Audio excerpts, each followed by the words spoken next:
Abby, here is our 1967 Gto Dash assembly installed in the car.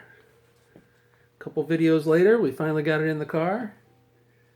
Look how nice that dashboard is. The wood grain, the gauges, the gloss black shining on the wood grain looks cool. Anyways, I like it. So we got all that installed, then we did the steering column and the swinging pedals. Got the emergency brake hooked up.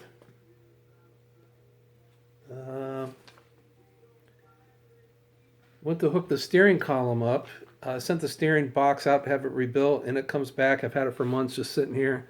So I finally slide the column in and go to hook it up on the coupler, and we got a mix match of different sizes. So remember I said we had 3 different steering columns, and it's like, so I called the rebuilder out in, I think it was Colorado, or anyways, and they're like, well, there's 3 different shafts. And so I think what we determined was somebody switched this to power steering, and maybe the steering shaft is like 3/4 for the standard steering, and then when you go up to power steering, the shaft goes to 13/16. Just a little bit bigger. A 36 spline versus the 31 spline with the flat spot. So I was able to order a coupler for it. You know, here we go. That's called a complication and a setback, and a week later we get the part and it actually fits. So steering column's in, steering's all hooked up. And the steering wheel, I thought I had it all restored and ready to go, but I just have it repaired. You can see a repair there, so I still need to paint the steering wheel.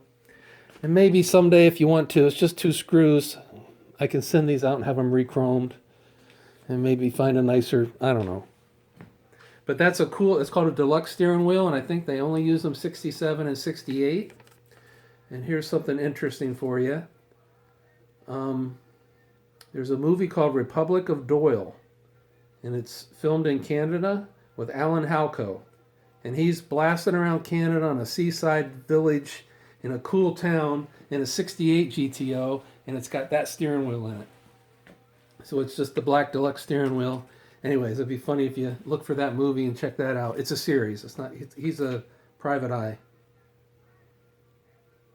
All right, so Republic of Doyle, check that out. We got it in the car. Our next big step is we're waiting for the weather to warm up. I think this Friday it's going to be in the 70s. We'll be able to paint again. We're going to paint the engine. And then I'm going to get the engine on a cart, bolt the tranny to it, feed water to it, get it ready, and fire it up, break in the camshaft, set the timing, get it running, make sure everything's good. And then we'll set it in the chassis. That'll be nice to free up some space. The more parts you throw in the car, the more room you have in your shop, because no one ever has enough room to... Where do you put a car when you totally tear it apart? On shelves and in trailers and in engine garage bays. There's just, you never have enough room for all the projects you're working on. So anyways, there we go. Abby, it's in the car. Love you. Talk to you later.